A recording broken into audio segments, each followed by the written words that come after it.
Hello, and welcome back to the very first edition of Xander Talks About Movies.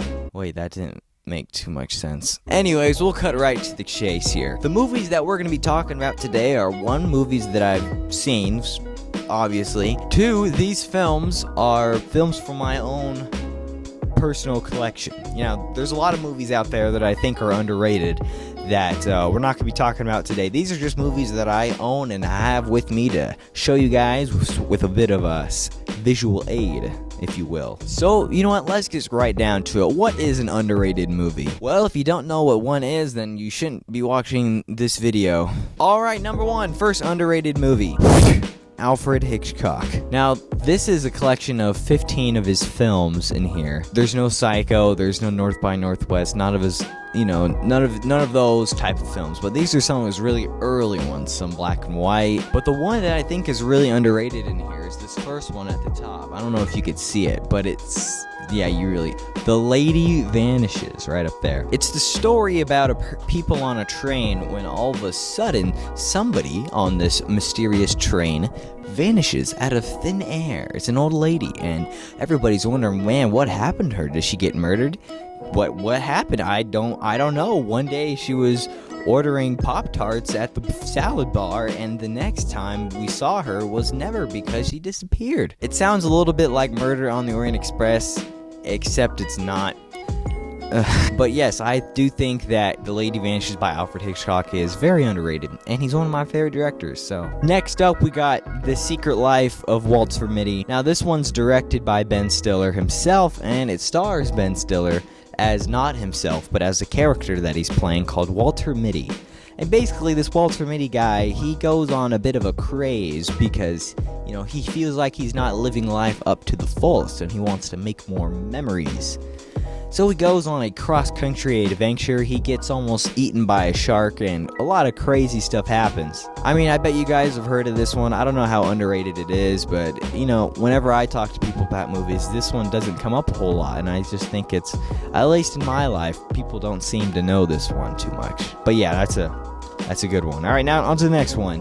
Alright, we're back with another horror movie. This one is called The Bat with Vincent Price. Don't pay attention to The House on Haunted Hill, because I do think that one is good, but I don't think it's as underrated as The Bat.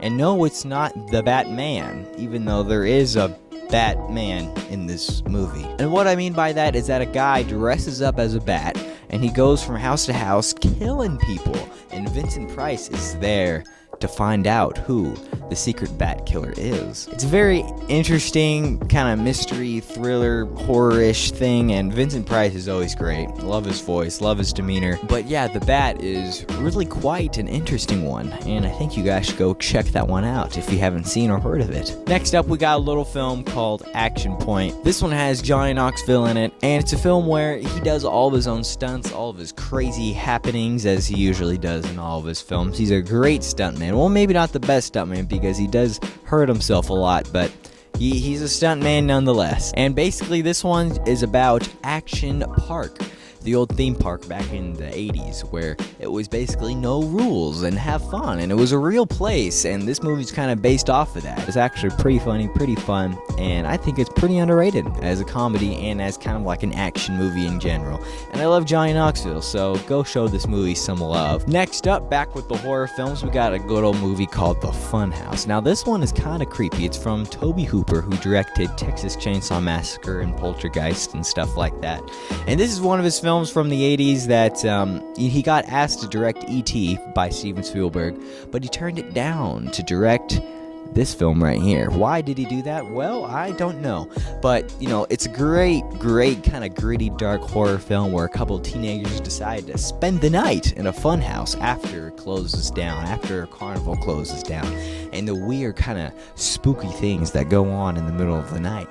And I think it's kind of cool, and it's a really fun movie, and there is some creepy parts in there. See that main guy right there? That's kind of like mad dogging everybody on the main cover. Yeah, he plays like 3 different characters in this movie. The actor does, and he's really creepy. So go and check this one out, The Funhouse. Up next, we kind of got a little bit of a documentary called Beyond the Mat. Now this documentary is pretty famous with fans of pro wrestling and WWE and stuff like that. You know, I'm a fan of wrestling, so that's kind of why I saw this, but, you know, for people outside of wrestling, I don't know how many people know this one. Because this is just the behind the scenes and kind of look back behind the curtain of, you know, what wrestlers go through, their day-to-day lives, and it kind of follows these three guys up here, The Rock, Mankind, and with the one and only Terry Funk. It really is a really kind of cool documentary. There's lots of wrestling documentaries now, like Undertaker, The Last Ride, and stuff like that. They just came out. But this is one of the OG ones, and I think it's pretty interesting if you haven't seen it, wrestling fan or not. Next up, we got a little Steven Spielberg film called 1941. Now, this one wasn't really a big hit back in the 70s because I don't know. There are so many stars and so many celebrities in this jam-packed film. John Belushi, John Candy, Dan Aykroyd, Slim Pickens, Christopher Lee. There's so many people, so many great moments in this film. So it basically kind of takes place during World War II, during the bombing of Pearl Harbor and stuff like that. And it's weird for Spielberg to do a movie type like this, I guess, back in the day, because this is right after he just made Jaws. He made this little comedy movie with all these people from kind of SNL and stuff. And it really is a fantastic film. At least I like it. A lot of people don't, but I don't know. I think it's worth a watch, and there's just so many explosions, and you know, it's a war film. It's a war comedy, and I think it's just really great if you haven't seen it. Next up, we're going back to the horror roots a little bit because horror is my favorite genre. We have The Lighthouse. Now, I know most of you probably know what The Lighthouse is, so it's probably the least underrated film here, but the reason I think it's a little bit underrated is only just because it didn't earn a single Oscar nomination. Well, it earned one for cinematography, but it should have earned way more. I mean, the acting in this is just phenomenal, and the directing in this is phenomenal. It should have been nominated for at least a few more Oscars than that, and at least a few more, you know, some of those Globes with Ricky Gervais. If you haven't heard of this film by now, then what are you doing?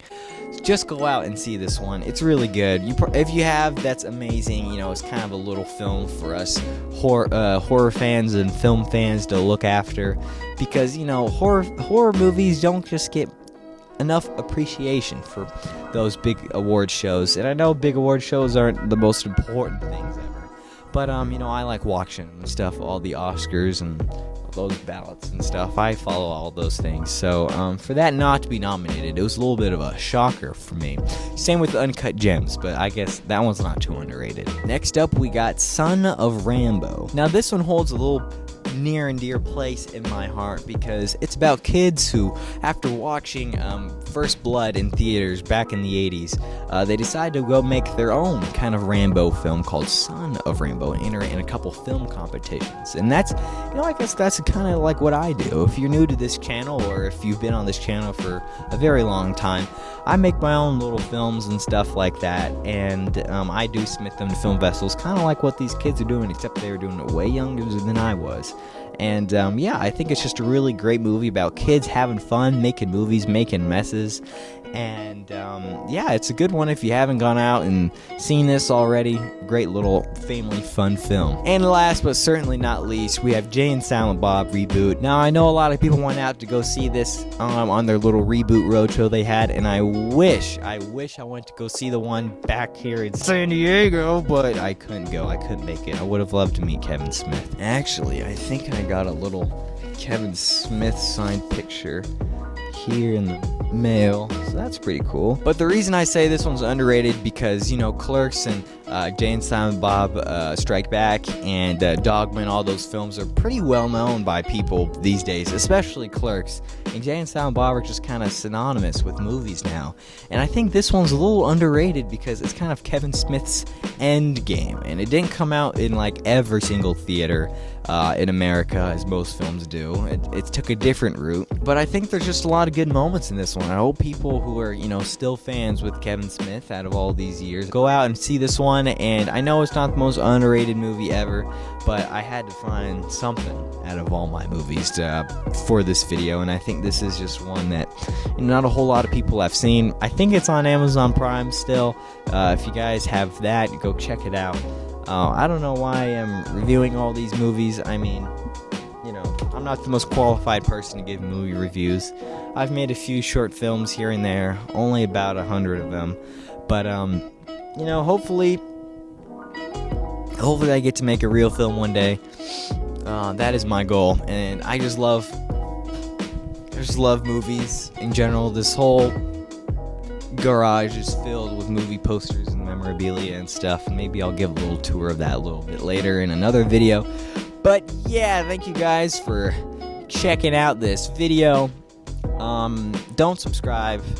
I mean, you can subscribe if you want to. I'm trying to do a little reverse psychology here. Don't subscribe. Maybe I'll guilt you into subscribing. But anyways, thanks for watching. My name is ZRice, and yeah, if you liked these movies, if you've seen these movies, if some of them you don't agree with that are too underrated, leave a comment down below. I know no one's gonna comment on this video because I get no views anymore.